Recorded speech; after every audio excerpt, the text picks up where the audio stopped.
Minhas amigas e meus amigos, que a paz do Mestre Jesus continue nos nossos corações. O nosso estudo de hoje vai falar sobre o livro de Joana de Ângeles, Momentos de Saúde e de Consciência, ditado por ela e psicografado por Divaldo Pereira Franco. São pequenos capítulos, mas muito ricos em conteúdo. Eu vou começar com o capítulo 5, Saúde e Bem-Estar. Aí eu vou lendo os períodos que ela escreveu e vou comentando. O planejamento de qualquer projeto responde pela qualidade da futura realização. Então, tudo que nós temos que executar tem que começar pelo planejamento do projeto. Previsões e detalhes, cálculos e referenciais, organograma e execução constituem a base do labor, do qual decorrem os êxitos ou insucessos.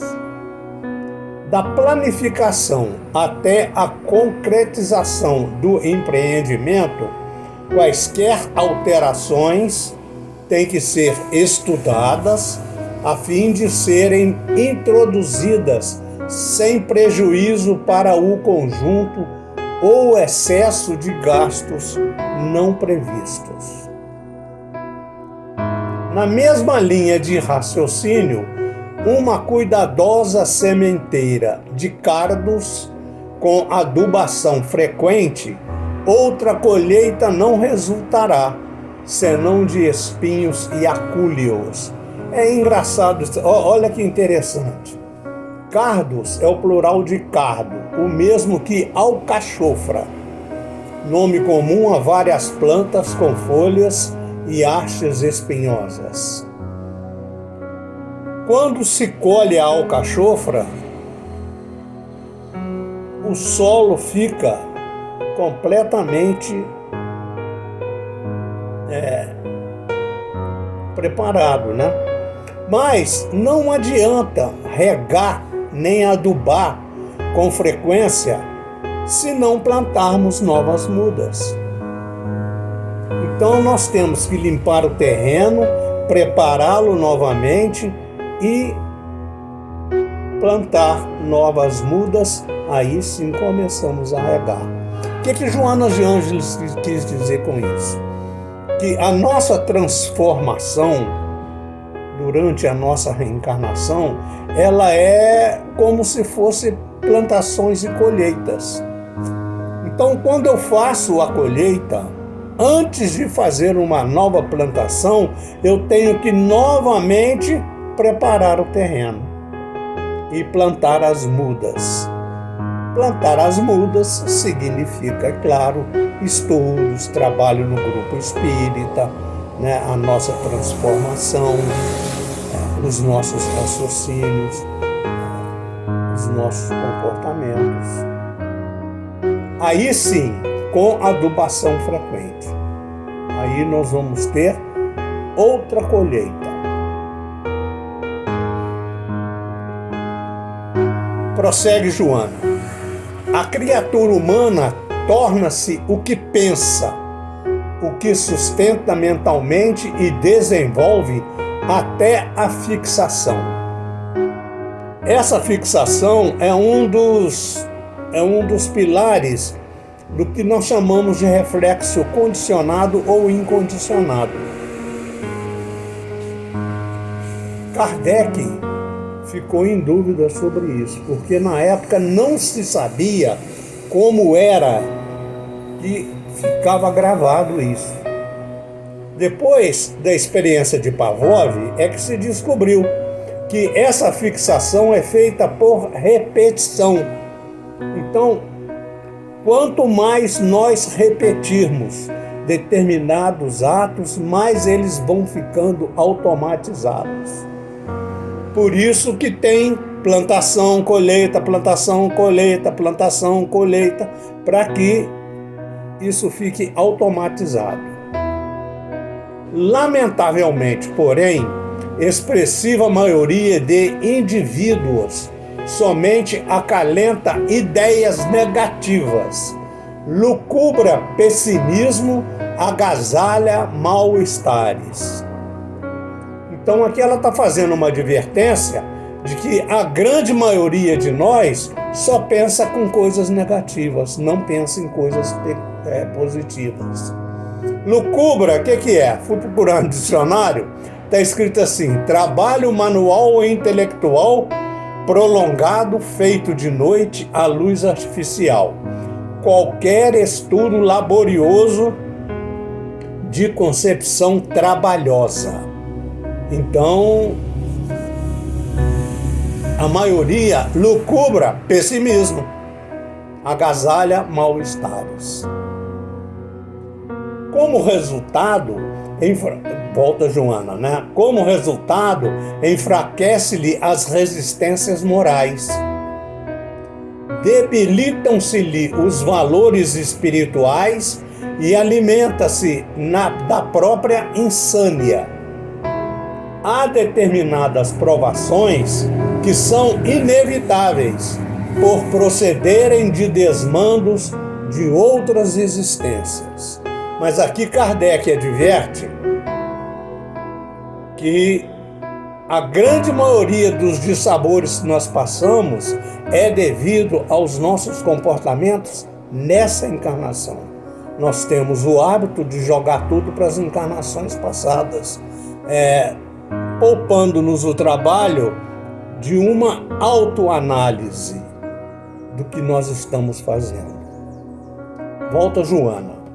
Há determinadas provações que são inevitáveis por procederem de desmandos de outras existências. Podem, entretanto, através de construções mentais e humanas edificantes, ser alteradas, atenuadas ou até liberadas, pois que os atos saudáveis granjeiam mérito para superar aqueles que são danosos. Joana, aqui nesse período, ela faz um laudo completamente lúcido e definitivo contra o destino. O destino não existe, porque nós vivemos em tempo real. A cada atitude que eu tenho nesse momento, eu vou modificar o panorama para o que vem atrás, vem em seguida. Então isso chama-se vivência em tempo real. Então dizer, não, isso é o destino que é assim, isso é karma, não, isso não é assim.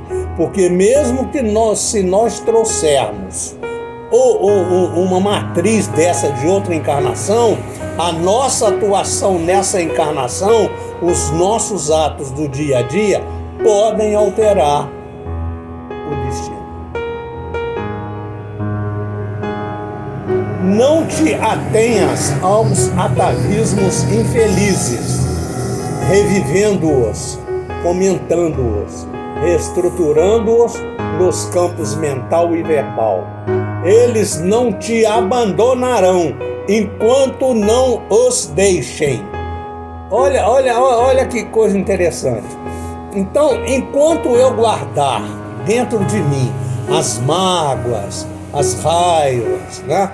Todos aqueles machucados, relembrando tudo isso, eles vão ficar presentes. Então, se eu não abandoná-los, eles não me abandonam. Então, o ato de abandonar tudo isso e procurar uma vida mais feliz tem que ser nosso.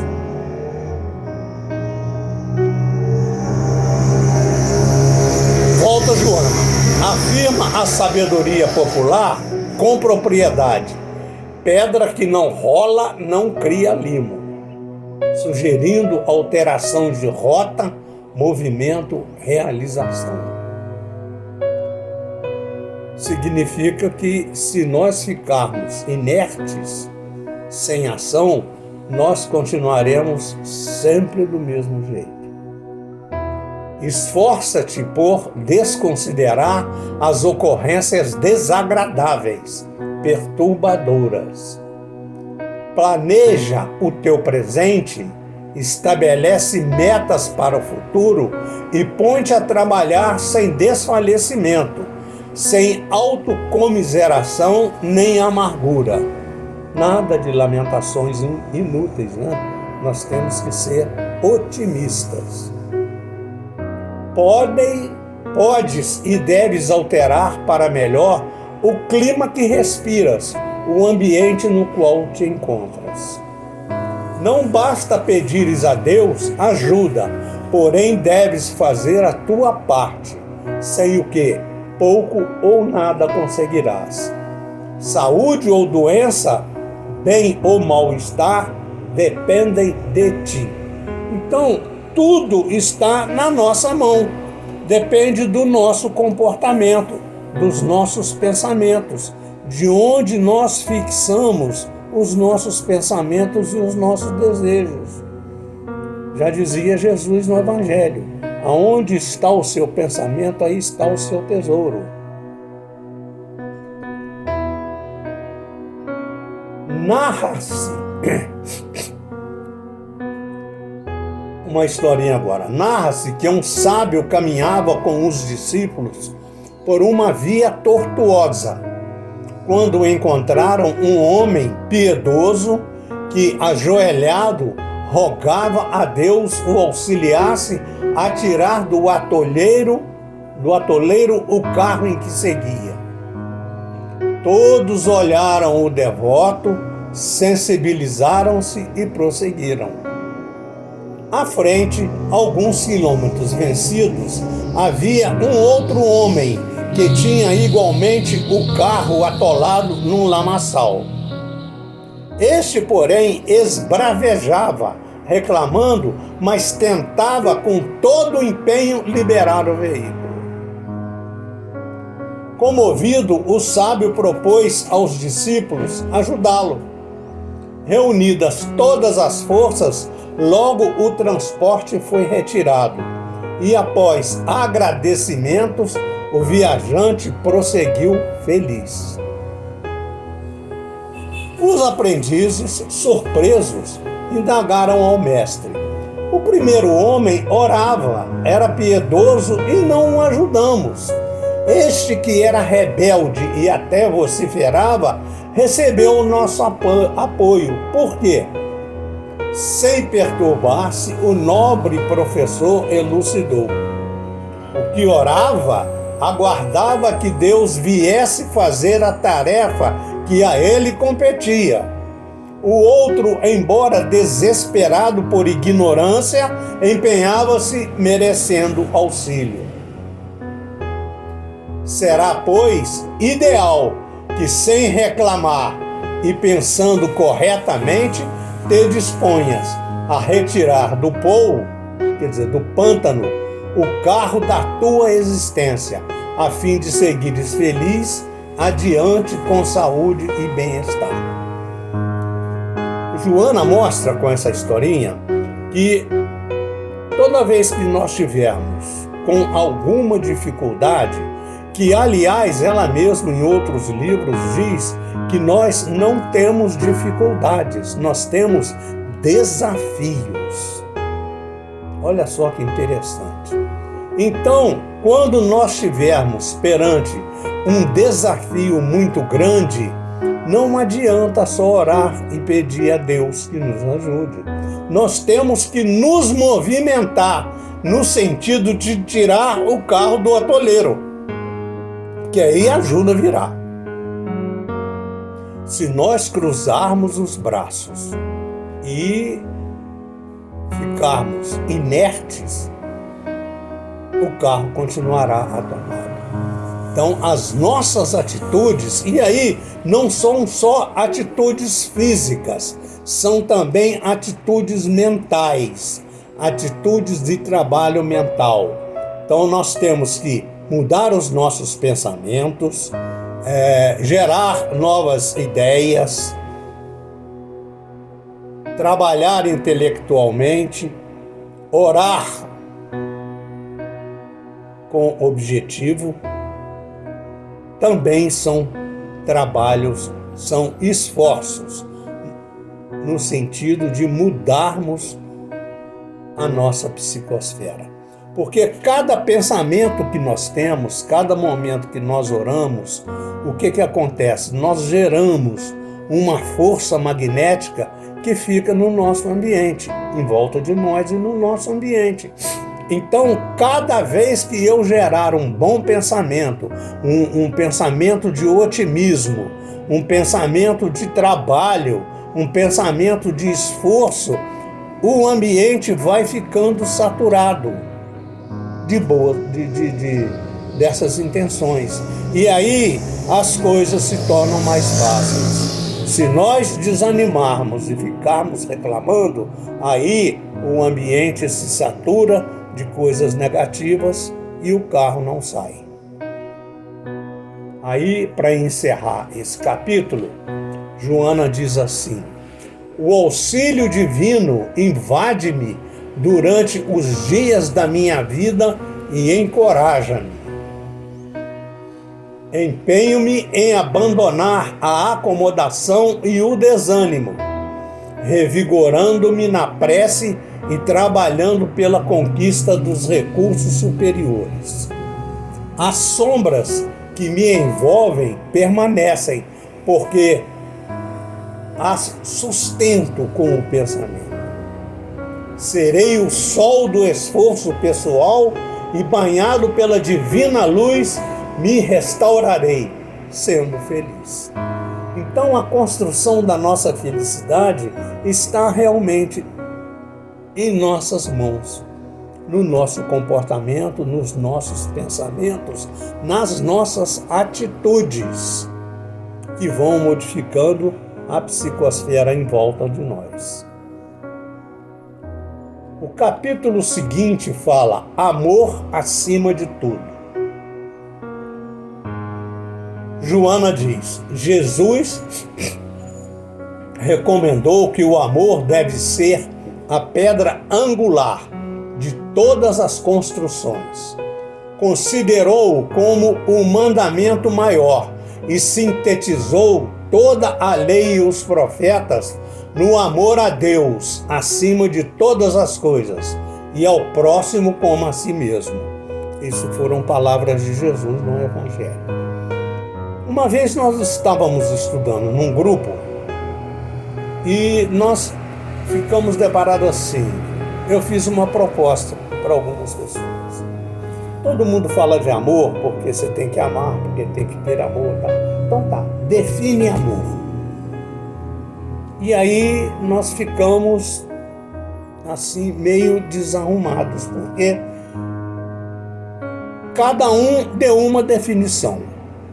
Então um falava assim: o amor é caridade, outros a abnegação, é tolerância, é paciência, é humildade, é modéstia, é sobriedade, é resignação, é sensatez, é piedade, é generosidade, é beneficência, é afabilidade, doçura, compreensão, perdão, brandura, pacificação, companheirismo, renúncia, indulgência, misericórdia, mansuetude, vigilância, dedicação, devotamento. Isso conseguiu o que eu consegui anotar, né?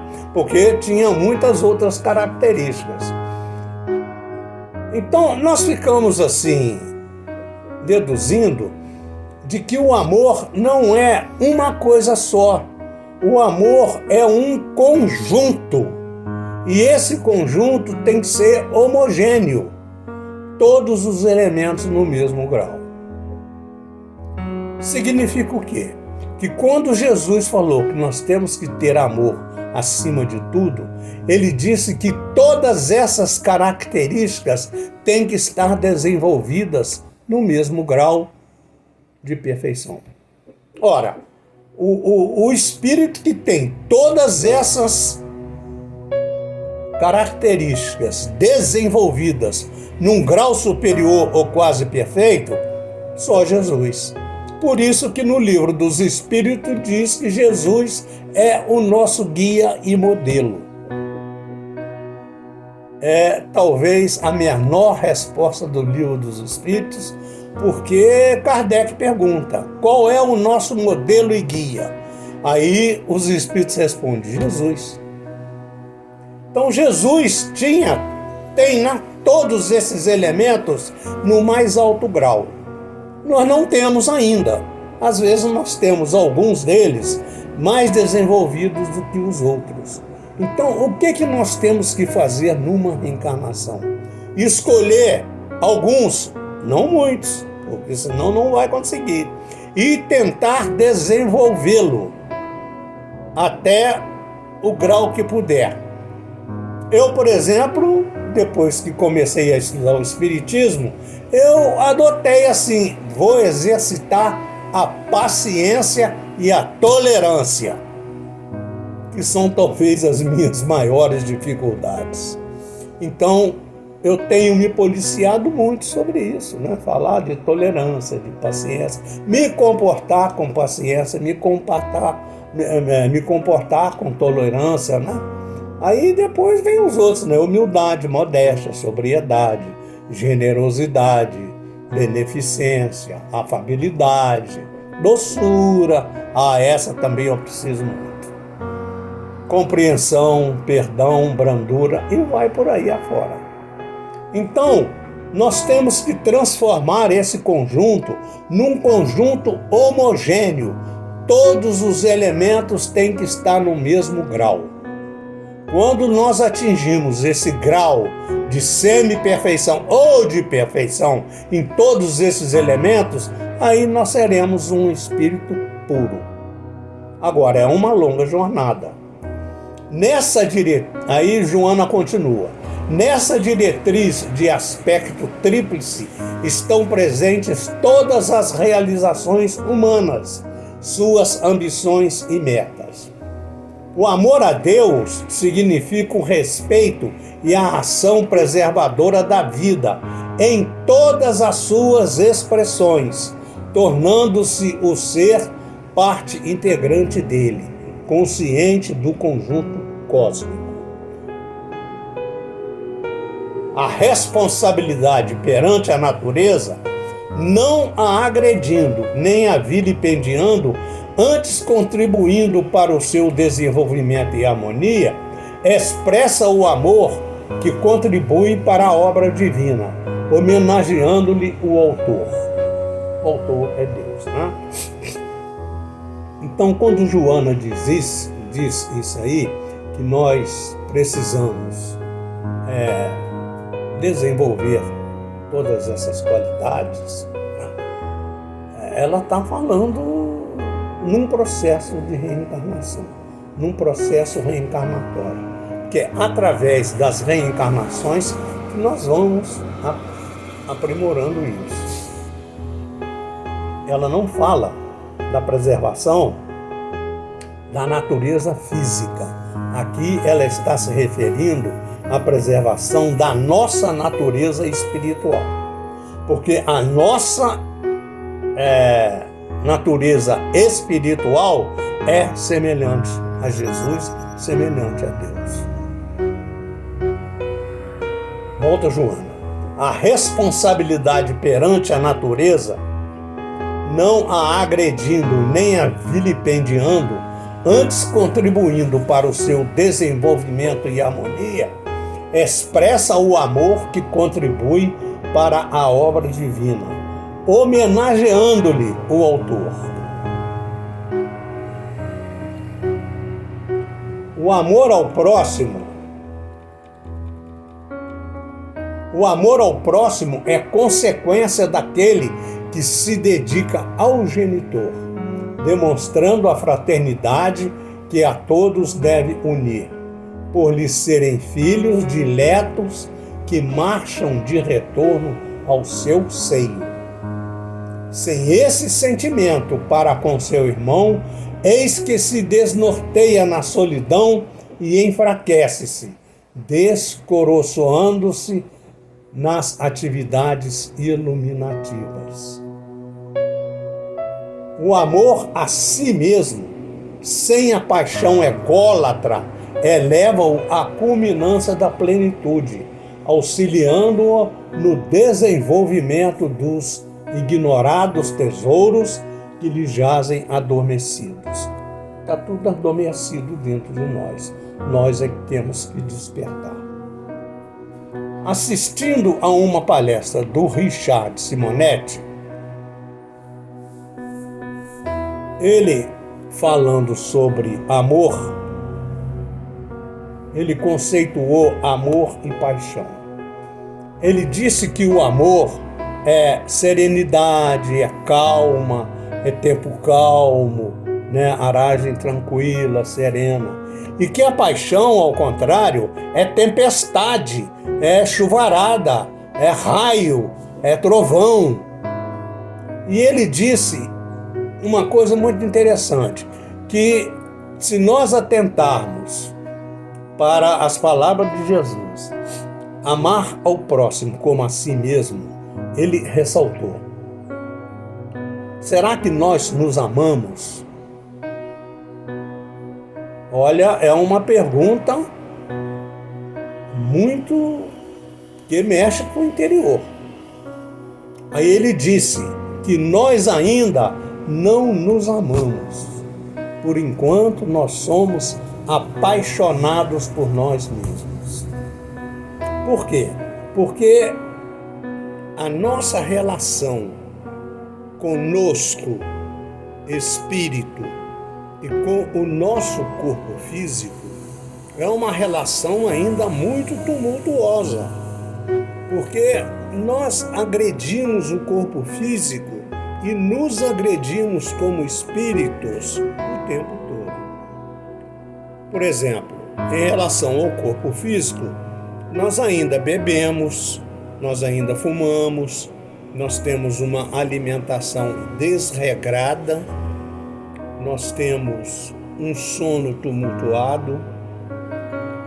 E em relação a nós mesmos, ao espírito, nós temos sentimentos de raiva, sentimentos de ódio, sentimentos de desforra, nós temos sentimentos de mágoa, de tristeza.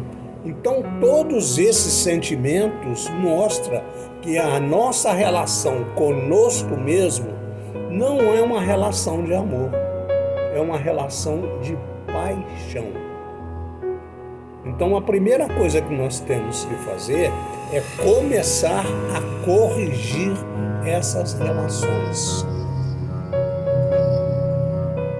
Joana de Ângeles fala assim: esse amor se manifesta como forma de preservar e dignificar a existência física, harmonizando-se com o conjunto geral, tornando-se um polo de irradiação de alegria, de paz e bem-estar, que a todos impregna.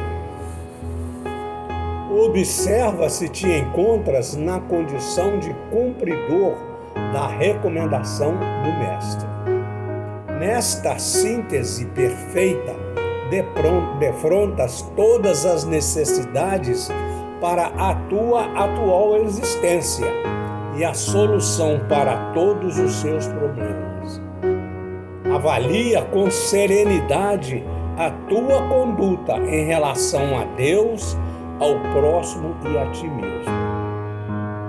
Quando nós vamos analisar essa relação do amor, nós temos que inverter essa ordem.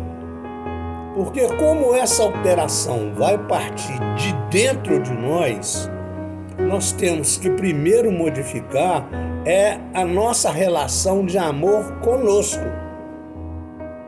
Uma vez esse caminho escolhido e começado a ser trilhado, nós daqui a pouco teremos condições de corrigir as nossas relações de amor com o próximo.